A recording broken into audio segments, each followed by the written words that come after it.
या तिहीचे दर्शन प्राण्याणा ही जन्ममरण पुनरपे आगमन येथे बोलिलेची नाही.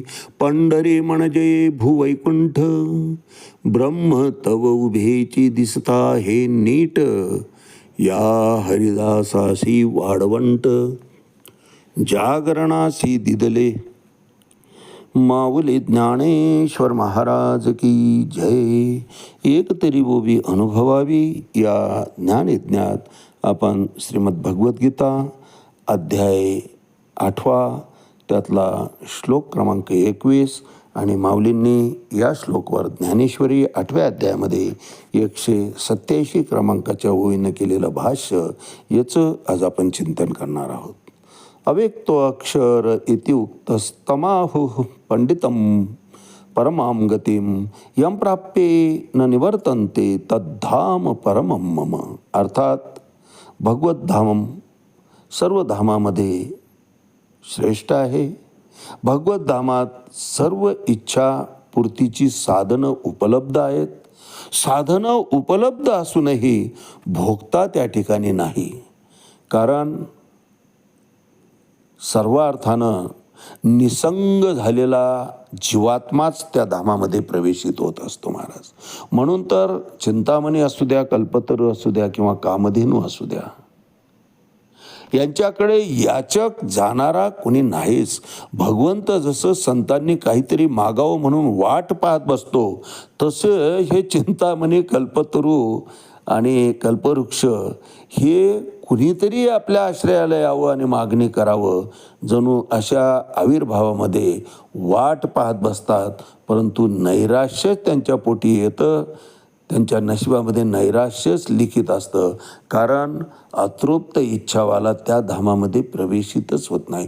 तिथलं क्वालिफिकेशनच ते आहे महाराज, की निरीच्छ होऊन जाणं, निर्विकल्प होऊन जाणं,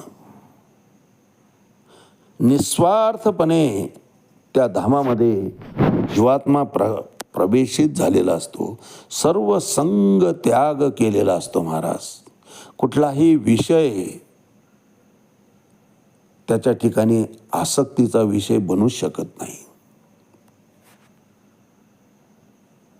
आपल्या स्वानंदामध्ये, परमानंदामध्ये, मुक्तानंदामध्ये तो इतका न्हाऊन निघालेला असतो, इतक्या समाधानी वृत्तीचा झालेला असतो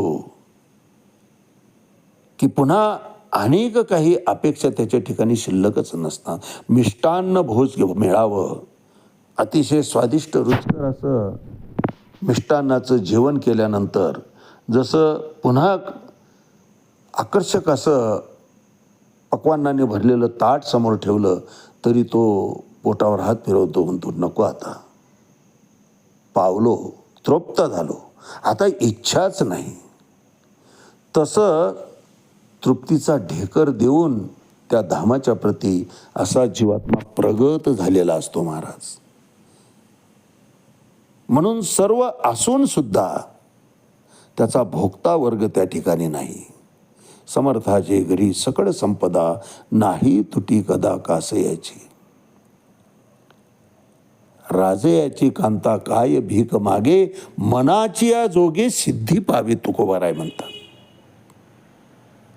राजाची राणी आहे राणी महाराज. तिला कशाची कमी आहे हो? ती काय भीक मागणार आहे का? काही मागण्याची तिला आवश्यकताच पडत नाही. अहो, मागायच्या आधी सगळ्या गोष्टींची पूर्तता होत असते. त्या सुखाचाच तिला वीट आलेला असतो महाराज. सुख हात जोडून त्याच्या सेवेकरता उभे असतात सर्व सुख प्रपंचातली. राजयाची कांता काय भीक मागे, काय मागण्याची आवश्यकता राहते हो त्याला? काहीही त्या राणीला मागण्याची आवश्यकता राहत नाही महाराज. सर्व सुख तिच्या पायाशी लोळण घेत असतात. प्रपंचातल्या अर्थात, या भौतिक जगतातले, या मृत्यू लोकातले प्रापंचिक जीवन जगण्याकरता जे जे काही आवश्यक आहे ते सगळं भरभरून ती पावलेली असते. मग कुठल्या गोष्टीची ती मागणी करणार आहे महाराज? राजयाची कांता काय भीक मागे, मनाची ये जोगे सिद्धी पावे. तिनं फक्त इच्छा व्यक्त करावं, सहज मनात जरी आलं की लगेच त्याची पूर्तता होत असते महाराज. पण मुळात तिच्या मनातच काय, कारण सर्व सुखले आलो सर्व अलंकार, आनंदे निर्भर डुलत असे, अशी अवस्था त्या राणीच्या ठिकाणी, त्या जीवात्म्याच्या ठिकाणी प्राप्त झालेली असते महाराज. सर्व सुखाची अनुभूती आल्यामुळं पुन्हा अनेक काही दुसरं सुख अशा जीवात्म्याला, अशा कृष्ण भावना भाविताला, अशा मुक्त झालेल्या त्या धामाप्रती गेलेल्या जीवात्म्याला त्याच्या ठिकाणी ती उत्पन्नच होत नाही महाराज. सर्व सुखले आलो सर्व अलंकार, आनंदे निर्भर डुलत असे, असो ऐसा कोठे आठवची नाही, देहीची उदेही भोगू दशा. इतकं स्वस्वरूपाचं त्याला विसर पडतो महाराज. स्वस्वरूप खरं तर त्या ठिकाणी शिल्लकच राहिलेलं नसतं, भगवंताचाच होऊन गेलेला असतो. तीच तर त्या ठिकाणची शैक्षणिक पात्रता आहे. त्या पात्रतेशिवाय त्या धामामध्ये प्रवेशच नाही महाराज, प्रवेशच घेता येत नाही. आणि एकदा प्रवेश झाला की बस डिग्रीच्या पती तो आपोआप जातो महाराज. अविनाशी अशा धामामध्ये त्याचं संपूर्ण उर्वरित ब्रह्मतत्वाशीच विलीन झाल्यामुळं ब्रह्मतत्वाचंच संपूर्ण योग्यता त्याच्या अंगी प्राप्त होऊन गेलेली असते. काहीच नश्वर राहत नाही. जे काही आहे ते सगळे ईश्वर, ईश्वर तत्वाशी तो एकरूप होऊन जातो. जीवात्मा आणि परमात्मा हे द्वैत त्याच्या ठिकाणी संपून जातं. ते द्वैत संपतं म्हणून तर तो त्या ठिकाणी प्रवेशित होत असतो महाराज.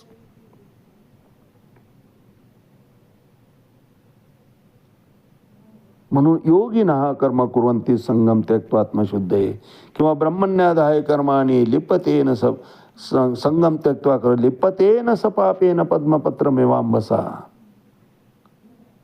अनासक्त याच मृत्यूलोकी झालेला असतो तो. कुठलीच आसक्ती शिल्लक नसते. प्रपंचाच्या कुठल्याच विषय तो चिटकून घेत नाही. निसंग झालेला असतो, सर्व संग त्याग केलेला असतो महाराज त्याने. देहाच्या क्रिया ज्या चालतात त्या प्रकृतीच्या नियमानुसार चालतात, त्या क्रियांशी सुद्धा त्याची आसक्ती नसते. डोळे पाहण्याचं काम करतात, नाक श्वास घेण्याचं काम करतात, कान ऐकण्याचं काम करतात. कुठल्याच क्रियेशी एकरूप तो होत नाही. प्रकृती आधारे कर्मेंद्रिय विकारे नष्कर्मे ही व्यापारी निरंतर. दिसायला क्रिया चालू असतात पण कुठल्याच क्रियेशी त्याचं तादात्म्य नसतं, कुठल्याच क्रियांशी त्याची आसक्ती नसते. अशा पद्धतीने या मृत्यूलोकीच निसंग झाल्यामुळं मुक्त अवस्थेमध्ये तो जगत असतो. आणि तिथे तर मग विचाराचीच गरज नाही महाराज. इथूनच पूर्ण क्वालिफाईड होऊन तो त्या ठिकाणी प्रवेशित होतो. आणि अशा या उज्ज्वल स्वयंप्रकाशित परमधामामध्ये जेव्हा जीवात्मा जातो त्यावेळेस तो तिथलाच होऊन जातो महाराज. पुन्हा मृत्यूलोकामध्ये येण्याची गरज. होऊ द्या प्रलय, महाप्रलय होऊ द्या, संपूर्ण सृष्टी नष्ट जरी झाली तरी ते धाम आणि त्या ठिकाणी गेलेले ते जीवात्मे ब्रह्मतत्वाशी एकरूप झाल्यामुळं ते ब्रह्मतत्व मूळ स्वरूपामध्येच त्या ठिकाणी त्यांचा वावर असतो. त्या ठिकाणी त्यांचे जीवनयात्रा चालू असते महाराज. अंतिम धाम आहे. यद्गत्वा न निवर्तन्ते तद्धाम परमं मम. पुन्हा कशाचीच काहीच करण्याची आवश्यकता पडत नाही. सदैव मुक्त मोक्ष प्राप्त झालेला असतो, मुक्त असतो. मुक्तानंदात सतत न्हावून निघालेले असतात महाराज असले जीवात्मे. यावर भाष्य करताना माऊली ज्ञानेश्वरी 8वा अध्याय 187 क्रमांकाच्या वेळी म्हणतात की हे देहक्रिया आगवी न करविता होय बरवी, तैसा न चलवितेने रवी लोक चाले. अर्थात हे सर्व देह व्यापार जे आहेत, ऐकणं, खाणं, पिणं, भूक लागली की जेवण करणं, तहान लागली की पाणी पिणं, समोर दिसतंय ते पाहणं, ऐकणं, सगळ्याची अनुभूती घेणं,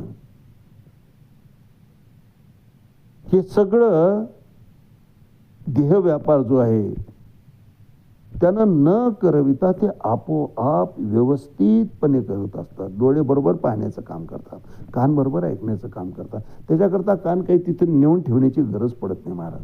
शब्दाचा नाद झाला कानावर आलं की ते लगेच सूचित करतं, हां हे असं असं आहे.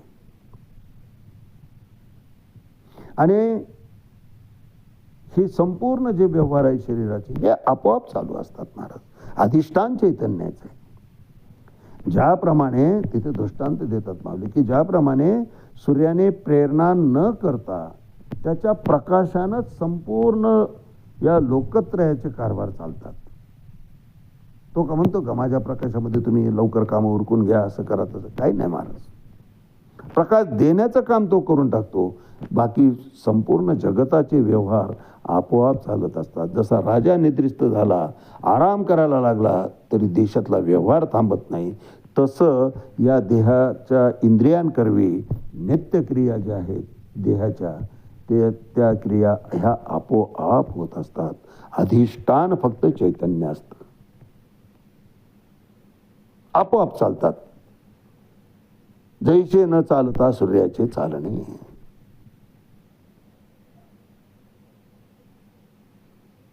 ही देहक्रिया आगवी न करविता होय बरवी, जैसा न चलविते ने रवी लोक चाले.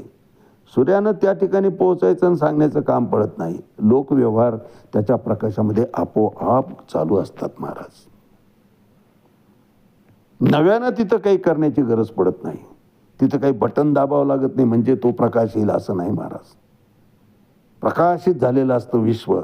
त्या दैदिप्यमान प्रकाशामध्ये संपूर्ण दैनंदिन व्यवहार जगताचे सहजपणे घडून येतात, आपोआप घडून येतात.